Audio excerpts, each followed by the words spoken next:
Assalamualaikum warahmatullahi wabarakatuh. Kami dari kelas 10 MIPA 3 kelompok 1 akan mempresentasikan Kingdom Plantae yang beranggotakan Aulia Aiswari sebagai ketua kelompok, Cecilia Eka, Intan Alia, Nadifa, Naufal Raffi, Nur Atifah, Sofyan Arifin. Tahukah kamu apa yang dimaksud dengan Kingdom Plantae? Kingdom Plantae atau yang lebih dikenal dengan tumbuhan ialah salah satu organisme eukariotik multiseluler yang mempunyai dinding sel dan klorofil. Klorofil yaitu zat hijau daun yang fungsinya untuk fotosintesis sehingga tumbuhan mampu membuat makanannya sendiri atau sifatnya autotrof.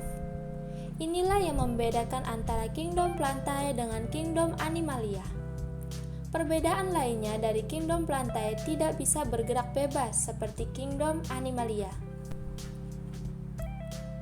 Kingdom Plantae mempunyai ciri-ciri khusus yang menjadikan kingdom yang satu ini berbeda dengan Kingdom Animalia. Ciri-ciri tersebut antara lain: 1. Pada dinding sel yang tersusun oleh selulosa. 2. Mempunyai klorofil yang fungsinya untuk fotosintesis. 3. Karena mempunyai klorofil, oleh karena itu Kingdom Plantae yang bersifat autotrof bisa membuat makanannya sendiri dengan bantuan cahaya sinar matahari. 4. Eukariot. 5. Bersifat multiseluler. 6. Dapat menyimpan cadangan makanan dalam bentuk amonium atau pati. 7. Dapat mengalami pergiliran keturunan dalam siklus hidupnya. Klasifikasi Kingdom Plantae. 1. Tumbuhan lumut atau Bryophyta. Tumbuhan lumut yaitu suatu kumpulan tumbuhan kecil yang hidup di darat dan biasanya tumbuh di tempat yang lembab, tidak mempunyai akar, batang dan daun sejati, serta tidak mempunyai pembuluh pengangkut seperti xilem dan phloem. Merupakan sebuah tumbuhan peralihan antara tumbuhan bertalus atau Talophyta dengan tumbuhan berkromus atau Cormophyta dan mengalami suatu pergiliran keturunan. Tumbuhan lumut ialah tumbuhan talus yang hidupnya di tempat lembab dan autotrof. Tumbuhan lumut terbagi menjadi 3, lumut hati, lumut tanduk, dan lumut daun. 2. Tumbuhan paku atau Petridophyta.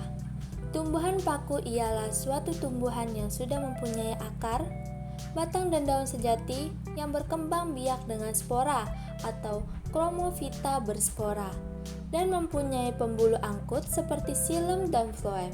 Mempunyai klorofil juga, berakar serabut dan mengalami suatu pergiliran keturunan. Ciri-ciri tumbuhan paku antara lain pada akar, batang, dan daunnya bisa dibedakan. Spora yang dihasilkan pada sporofil, terutama pada bawah daunnya, daun mudanya tumbuh menggulung. Tumbuhan paku terbagi menjadi 4 kelas. 1. Paku purba atau Psilopsida. 2. Paku kawat atau Lycopsida. 3. Paku ekor kuda atau Sphenopsida. 4. Paku sejati atau Petryopsida. Tumbuhan berbiji atau Spermatophyta. Kata Spermatophyta berasal dari bahasa Yunani, yaitu sperma yang artinya biji, piton yang artinya tumbuhan.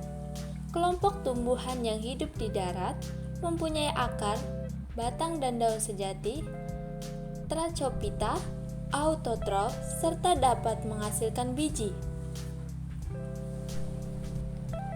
Ciri tumbuhan berbiji atau Spermatophyta. Mempunyai bunga atau organ biji yang dihasilkan oleh strobilus atau bunga. Jika biji tertutup disebut dengan Agniosphermae. Dan jika biji terbuka disebut Gymnospermae. 1. Tumbuhan berbiji terbuka atau Gymnospermae. Gimnospermae ialah suatu tumbuhan yang bijinya tidak ditutupi oleh bakal buah. 2. Tumbuhan berbiji tertutup atau Agniospermae. Tumbuhan berbiji tertutup ialah tumbuhan yang bijinya terdapat pada di dalam bakal buah.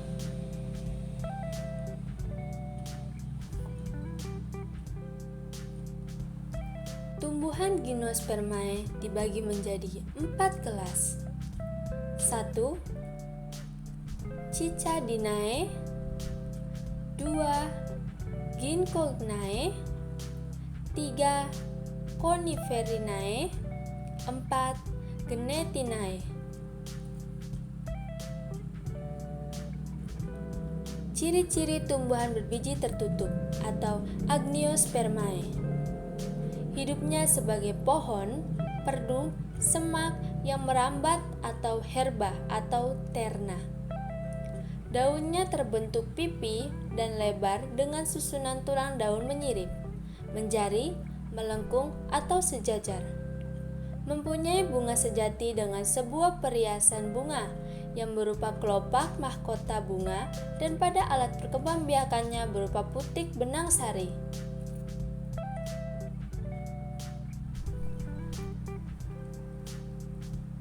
Tumbuhan biji tertutup terbagi menjadi 2 kelas berdasarkan jumlah keping bijinya, yaitu dikotil dan monokotil. Contoh tumbuhan dikotil antara lain yang pertama, suku getah-getahan atau Euphorbiaceae. Misalnya tumbuhan singkong, jarak, karet, dan puring. Yang kedua, suku polong-polongan atau Leguminosae. Misalnya pada tumbuhan putri malu, petai, flamboyan, kembang merah, kacang kedelai, kacang tanah, dan lain sebagainya. Yang ketiga, suku terung-terungan atau Solanaceae. Misalnya pada tumbuhan kentang, terong, tomat, cabai, kecubung, dan lain sebagainya. Yang keempat, suku jeruk-jerukan atau Rutaceae. Misalnya pada tumbuhan jeruk manis dan jeruk bali. Yang kelima, suku kapas-kapasan atau Malvaceae, misalnya pada tumbuhan kembang sepatu dan kapas. Yang keenam, suku jambu-jambuan atau Mitraceae, misalnya pada tumbuhan cengkih, jambu biji, jambu air, jambu monyet, jamblang, dan lain sebagainya. Dan yang terakhir, suku komposit atau Compositae, misalnya pada tumbuhan bunga matahari, bunga dahlia, dan bunga krisan. Contoh tumbuhan monokotil adalah sebagai berikut. Yang pertama, suku rumput-rumputan atau Graminae, misalnya pada tumbuhan padi, jagung, bambu, rumput, tebu, gandum, dan lain sebagainya. Yang kedua, suku pinang-pinangan atau Palmae, misalnya pada tumbuhan kelapa, rotan, kelapa sawit, aren, salak, dan lain sebagainya. Yang ketiga, suku jaya-jayan atau Zygiberaceae, misalnya pada tumbuhan kunyit, jahe, lengkuas. Yang keempat, suku nanas-nanasan atau Bromeliaceae, misalnya pada tumbuhan nanas.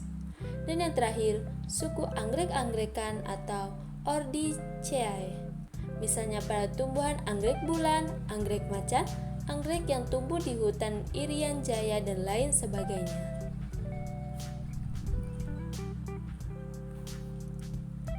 Terima kasih. Wassalamualaikum warahmatullahi wabarakatuh.